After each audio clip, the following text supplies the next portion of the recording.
ಕಿರಣ್ ಕುಮಾರ್ ಗುರೂಜಿ ಅವರು ಹಲವು ಬಾರಿ ಹಲವು ಸ್ಫೋಟಕ ಸುದ್ದಿಗಳನ್ನ ನಿಮ್ಮ ಮುಂದೆ ತಂದಿದ್ದಾರೆ. ಅದೇ ರೀತಿಯಾಗಿ ಈಗ ವಕ್ಫ್ ಬೋರ್ಡ್ ಇನ್ನಿಲ್ಲ ಅನ್ನುವಂತ ಸುದ್ದಿಯನ್ನ ಕೊಟ್ಟಿದ್ದಾರೆ ಶ್ರೀ ಶ್ರೀ ಶ್ರೀ ಕಿರಣ್ ಕುಮಾರ್ ಗುರೂಜಿ ಅವರು.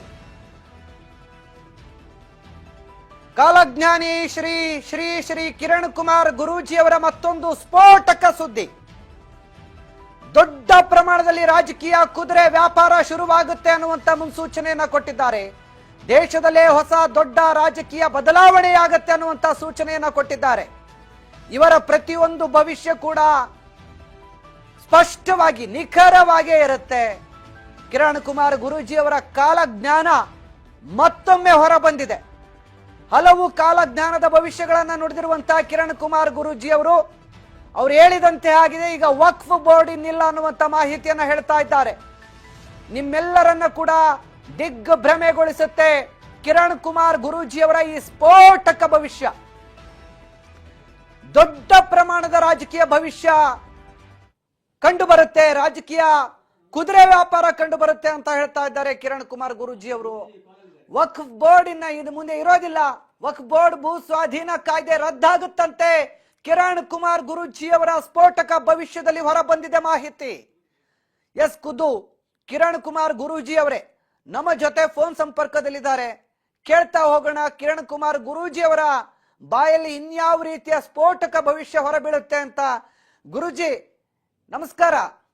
ನಮಸ್ಕಾರ ವಿಜಿ. ಗುರೂಜಿ, ಈಗಾಗಲೇ ತಾವು ಸಾಕಷ್ಟು ಬಾರಿ ಕೆಲವೊಂದ್ಸರಿ ಕಾಲಜ್ಞಾನದ ಭವಿಷ್ಯವನ್ನ ನುಡಿದಾಗ ಅಚ್ಚಳಿಯದೆ ಆ ಎಲ್ಲಾ ಸ್ಫೋಟಕ ಭವಿಷ್ಯಗಳು ಕೂಡ ಈಗಾಗಲೇ ಜನರ ಮುಂದೆ ಇದೆ. ಹೌದು, ಈಗ ಮತ್ತೊಂದು ಸ್ಫೋಟಕ ಭವಿಷ್ಯವನ್ನ ನುಡಿತಾ ಇದ್ದೀರಿ. ಅದರಲ್ಲೂ ಕೂಡ ಕುದುರೆ ವ್ಯಾಪಾರ ಬಹಳ ದೊಡ್ಡ ಮಟ್ಟದಲ್ಲಿ ಆಗ್ತಾ ಇದೆ ಅಂತ ಹೇಳ್ತಾ ಇದ್ದೀರಿ.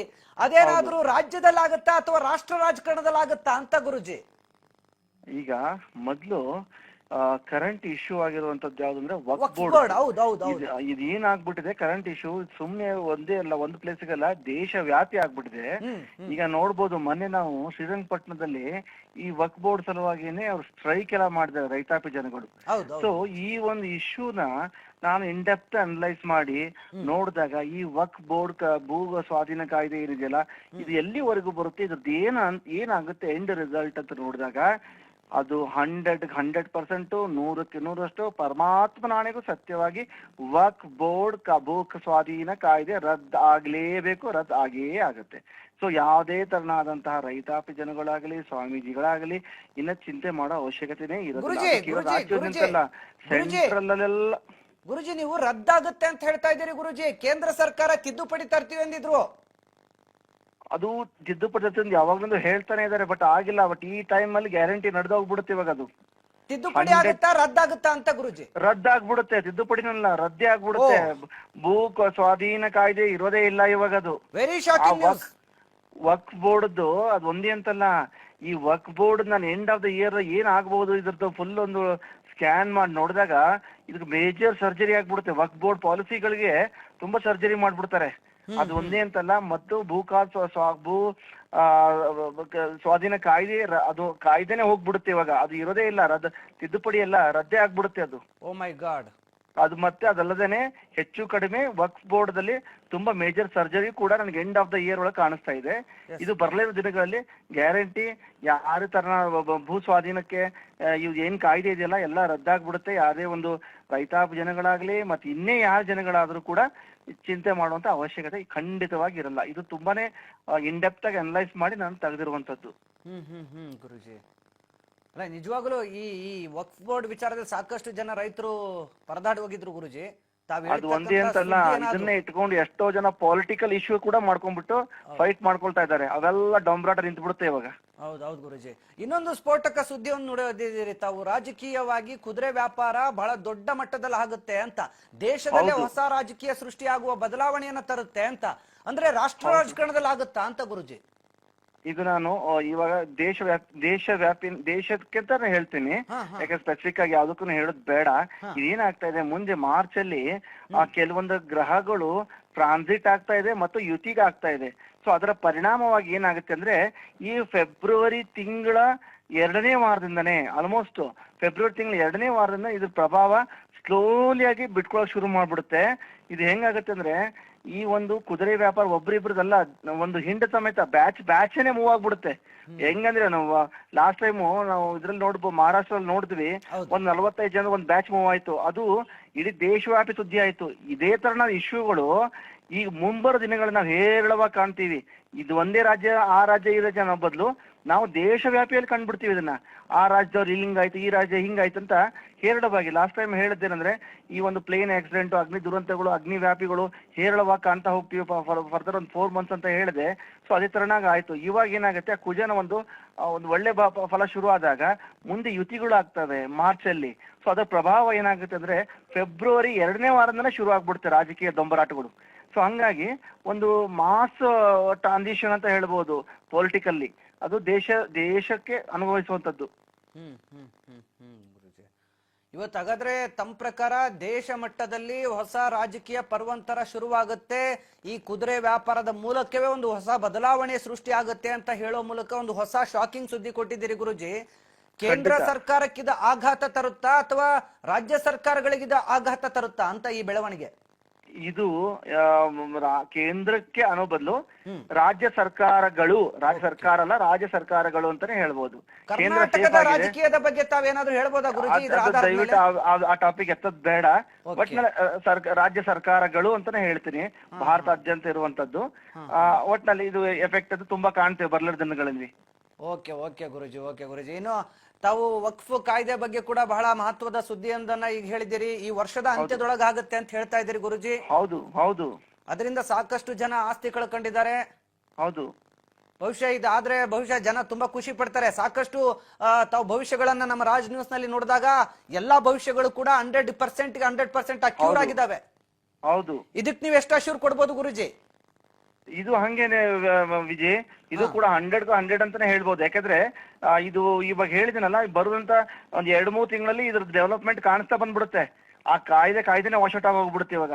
Okay okay. ಹೆಂಗೆ 370 ಒಂದು ರೂಲ್ ಇತ್ತಲ್ಲ ಇಲ್ಲಿ ಜಮ್ಮು ಕಾಶ್ಮೀರಲ್ಲಿ, ಹೆಂಗೆ ಅದು ಪೂರ್ಣ ವಾಶೌಟ್ ಮಾಡಾಕ್ಬಿಟ್ರು, ಅದೇ ತರನೇ ಅದೇ ಸೇಮ್ ಹೊಸ ಕಾಯ್ದೆನೆ ಬಂದ್ಬಿಟ್ಟು ಇದು ವಾಶೌಟ್ ಆಗಿ ಹೋಗ್ಬಿಡುತ್ತೆ. ಎಸ್ ಗುರುಜಿ, ಧನ್ಯವಾದ ತಮ್ಮೆಲ್ಲ ಮಾಹಿತಿಗಾಗಿ. ಒಟ್ಟಿನಲ್ಲಿ ಕಿರಣ್ ಕುಮಾರ್ ಗುರೂಜಿ ಅವರ ಭವಿಷ್ಯಗಳು ಈಗಾಗಲೇ ತುಂಬಾ ಸರಿ ನಾವು ರಾಜಕೀಯವಾಗಿ ಆಗಿರ್ಬೋದು, ಅಥವಾ ರಾಷ್ಟ್ರ ರಾಜಕಾರಣದ ರಾಜಕೀಯವಾಗಿ ಆಗಿರ್ಬೋದು, ಅಥವಾ ಕೆಲವೊಂದಷ್ಟು ದೇಶ ವಿದೇಶಗಳ ನಡುವೆ ನಡೀತಕ್ಕಂಥ ಒಂದಷ್ಟು ಏನು ಈ ಯುದ್ಧಗಳಿದೆ, ಈ ಯುದ್ಧಗಳ ಬಗ್ಗೆ ಆಗಿರ್ಬೋದು, ಅಥವಾ ಕೆಲವೊಂದು ವಿಚಾರಗಳಲ್ಲಿ ಯಾರಾದ್ರೂ ದೊಡ್ಡ ನಾಯಕರನ್ನ ನಾವು ಕಳ್ಕೊಳ್ಳುವಂತ ವಿಚಾರಗಳಲ್ಲಾಗಿರ್ಬೋದು, ಇಂಥ ವಿಚಾರಗಳ ಬಗ್ಗೆ ಸಾಕಷ್ಟು ಬಾರಿ ಗುರೂಜಿ ತಮ್ಮ ಭವಿಷ್ಯವನ್ನ ನುಡಿದು ಆ ಎಲ್ಲ ಭವಿಷ್ಯಗಳು ಕೂಡ ಆಶ್ಚರ್ಯಕರ ಎನ್ನುವಂತಹ ರೀತಿಯಾಗಿ ಸತ್ಯವೂ ಕೂಡ ಆಗಿರುವಂತದ್ದು. ಈ ನಿಟ್ಟಿನಲ್ಲಿ ಕಿರಣ್ ಕುಮಾರ್ ಗುರೂಜಿಯವರ ಈ ಭವಿಷ್ಯವಾಣಿ ನಿಜವಾಗುತ್ತಾ? ಹಾಗಾದ್ರೆ ಈ ವರ್ಷದ ಅಂತ್ಯದೊಳಗೆ ವಕ್ಫ್ ಬೋರ್ಡ್ ಅನ್ನೋದೇ ಇರೋದಿಲ್ವಾ? ಕಂಪ್ಲೀಟ್ ಆಗಿ ವಕ್ಫ್ ಬೋರ್ಡ್ ಅನ್ನೋದೇ ರದ್ದಾಗುತ್ತಾ? ಇನ್ನು ಈ ಹೊಸ ಕುದುರೆ ವ್ಯಾಪಾರ, ದೊಡ್ಡ ಮಟ್ಟದಲ್ಲಿ ನಡೆಯುವಂತ ಈ ಕುದುರೆ ವ್ಯಾಪಾರ ಇಡೀ ದೇಶ ಮಟ್ಟದಲ್ಲೇ ದೊಡ್ಡ ಮಟ್ಟದಲ್ಲಿ ಬಿರುಗಾಳಿಯನ್ನ ಎಬ್ಬಿಸುತ್ತಾ? ಕಾದ್ ನೋಡೋಣ ಏನಾಗುತ್ತೆ ಅಂತ ಕಿರಣ್ ಕುಮಾರ್ ಗುರೂಜಿ ಅವರು ಹೇಳಿದ್ದಾರೆ. ನಮಸ್ಕಾರ. ಈ ಹಿಂದೆ ತುಂಬ ಒಂದು ಇಡೀ ದೇಶಾದ್ಯಂತ ವೈರಲ್ ಆಗಿರೋ ವಿಷಯ ಏನಪ್ಪ ಅಂದರೆ ಈ ವಕ್ಫ್ ಬೋರ್ಡ್ ಆ್ಯಕ್ಟ್ 1995. ಇದೇನಾಯಿತು, ಇಡೀ ದೇಶವ್ಯಾಪಿಯಾಗಿ ಒಂದು ವೈರಸ್ ಥರ ಹಬ್ಕೊಂಡ್ಬಿಡ್ತು. ಇದರ ಬಗ್ಗೆ ನಾವು ಒಂದು ಮಾರ್ಚ್ 2024 ಈ ಥರ ಒಂದು ಇಶ್ಯೂ ಶುರು ಆಗುತ್ತೆ ಅಂತ ನಾವು ನೋಡಿದ್ವಿ. ಸೊ ಅದೇ ಥರನಾಗಿ ಏನಾಯಿತು ಅಂದರೆ, ಆಗಸ್ಟ್ ತಿಂಗಳಲ್ಲಿ, ಅಂದರೆ ಹೋದ ವರ್ಷ ಆಗಸ್ಟ್ 8, 2024 ಈ ವಕ್ಫ್ ಬೋರ್ಡ್ ಅಮೆಂಡ್ಮೆಂಟ್ ಅಂತ ಅದನ್ನು ಅಪ್ಲೈ ಮಾಡಿದರು. ಸೊ ಅದಾದ ನಂತರ ಮತ್ತೆ ನಾನು ಒಂದು ನ್ಯೂಸ್ ಬುಲೆಟಿನ್ ಚಾನಲಲ್ಲಿ ಲೈವ್ ಆಗಿ ಕೇಳಿದಾಗ ನನಗೆ ಕೇಳಿದ್ರು, ಏನಾಗ್ಬೋದು ಗುರುಗಳೇ, ನೀವು ಈ ಥರ ವಕ್ಫ್ ಬೋರ್ಡ್ದು ಒಂದು ಇಶ್ಯೂ ಬರುತ್ತೆ ಅಂತ ಹೇಳಿದ್ರಿ. ಸೊ ಅದು ಬಂತು. ಇದ್ರ ಮುಂದಿನ ಭವಿಷ್ಯವಾಣಿ ಏನಾಗುತ್ತೆ ಅಂತ ಕ್ಲಿಯರಾಗಿ ಒಂದು ಲೈವ್ ರಾಜ್ ನ್ಯೂಸ್ ಲೈವ್ ಸ್ಟುಡಿಯೋದಲ್ಲಿ, ಅಂದರೆ ನ್ಯೂಸ್ ಬುಲೆಟಿನಲ್ಲಿ ನನಗೆ ಲೈವ್ ಆಗಿ ಪ್ರಶ್ನೆ ಕೇಳಿದಾಗ, ಇದೇ ವರ್ಷ ಜಾನ್ವರಿಯಲ್ಲಿ ಸ್ಪಷ್ಟವಾಗಿ ನಾವು ನೋಡಿದ್ವಿ, ವಕ್ಫ್ ಬೋರ್ಡ್ 1995 ಇರಲ್ಲ, ರದ್ದಾಗುತ್ತೆ ಅಂತ ಖಡಕ್ಕಾಗಿ ಎಚ್ಚರಿಕೆ ಕೊಟ್ಟಿದ್ದೀವಿ. ಒಂದನೇದು ಅದೇ ಪಾಯಿಂಟಲ್ಲಿ ಅದನ್ನು ಹೇಳಿರೋದು ಯಾವುದೋ ನಾರ್ಮಲ್ ಸೆಷನಲ್ಲ, ನ್ಯೂಸ್ ಬುಲೆಟಿನಲ್ಲಿ ಲೈವಲ್ಲಿ ಹೇಳಿರೋದು. ಎರಡನೇ ಪಾಯಿಂಟ್ ಹೇಳಿದ್ದೆ, ವಕ್ಫ್ ಬೋರ್ಡಲ್ಲಿ ಮೇಜರ್ ಸರ್ಜರಿ ಆಗುತ್ತೆ by end of the year 2026, end of the year Waqf board issue ಇರಲ್ಲ ಅಂತ ಕಡ್ಡೆ ಮುರಿದಂಗೆ ಖಡಕ್ಕಾಗಿ ಹೇಳಿದ್ವಿ. ಸೊ ಇವಾಗ ನೋಡ್ಬೋದು ಈ ವಕ್ಫ್ ಬೋರ್ಡ್ 1995 ಆ್ಯಕ್ಟ್ ಅನ್ನೋದು ಸಂಪೂರ್ಣ ರದ್ದಾಗಿ ಅದನ್ನೇನು ಮಾಡಿದ್ದಾರೆ ಇವಾಗ ಉಮ್ಮೀದ್ 1995 ಆ್ಯಕ್ಟ್ ಅಂತ ಮಾಡಿದ್ದಾರೆ. ವಕ್ಫ್ ಬೋರ್ಡ್ ಆ್ಯಕ್ಟೇ ನಿರ್ನಾಮ ಆಗೋಯ್ತು. ಅದಲ್ಲದೇ ಎರಡನೇ ಪಾಯಿಂಟ್ ಏನು ಹೇಳಿದೆ, ಸುಮಾರು ಸರ್ಜರಿ ಆಗುತ್ತೆ ವಕ್ಫ್ ಬೋರ್ಡ್ ಆ್ಯಕ್ಟ್ಸ್ಗಳಲ್ಲಿ ಅಂತ ಹೇಳಿದೆ. ಇವಾಗ 42 ಪಾಯಿಂಟ್ಗಳನ್ನು 42 ಅಂಶಗಳನ್ನು ಈ ವಕ್ಫ್ ಬೋರ್ಡಲ್ಲಿ ಸರ್ಜರಿ ಮಾಡಾಕ್ಬಿಟ್ಟಿದ್ದಾರೆ. ಸೊ ಇವಾಗಿಂದ ವಕ್ಫ್ ಬೋರ್ಡ್ ಅನ್ನುವಂತಹ ವೈರಸ್ಸು ಇಡೀ ದೇಶದಿಂದ ತೊಲಗ್ತು. ಉಮ್ಮೀದ್ ಅನ್ನುವಂತಹ ಹೊಸ ಆಶಾಕಿರಣದೊಂದಿಗೆ ಎಲ್ಲರನ್ನ ಸಮತೋಲನವಾಗಿ ನೋಡಿಕೊಳ್ಳುವಂತಹ ಆ್ಯಕ್ಟ್ ಒಂದು ಬಂದು ಇಡೀ ದೇಶದಲ್ಲಿ ಶಾಂತಿ ನೆಲೆಸಿದೆ. ಸೊ ಇಂತಹ ಒಂದು ವಕ್ಫ್ ಬೋರ್ಡ್ ಆ್ಯಕ್ಟನ್ನು ವೈರಸ್ಸನ್ನು ಬುಡ ಸಮೇತ ಕಿತ್ತಾಕಿದ್ರಂತಹ ನಮ್ಮ ಕೇಂದ್ರ ಸರ್ಕಾರಕ್ಕೆ ಒಂದು ಹೃತ್ಪೂರ್ವಕವಾಗಿ ಧನ್ಯವಾದಗಳನ್ನು ಅರ್ಪಿಸ್ತಾ ಇಂದಿನ ಕಿರು ಸಂಚಿಕೆಗೆ ಅಲ್ಪ ವಿರಾಮ ಇಡ್ತಿದ್ದೀನಿ. ಮುಂದಿನ ಸಂಚಿಕೆಗೆ ಮತ್ತೊಂದು ತುಂಬ ಕ್ರಿಸ್ಪಿಯಾಗಿರುವಂತಹ ಒಂದು ವಿಷಯದೊಟ್ಟಿಗೆ ಮತ್ತೆ ಬಂದು ನಿಮ್ಮನ್ನು ಮೀಟ್ ಆಗ್ತೀನಿ. ಅಲ್ಲಿವರೆಗೂ ಒಂದು ಚಿಕ್ಕ ವಿರಾಮ ಇಡ್ತಾ ಇದ್ದೀನಿ. ಸರ್ವೇ ಜನಾಃ ಸುಖಿನೋ ಭವಂತು.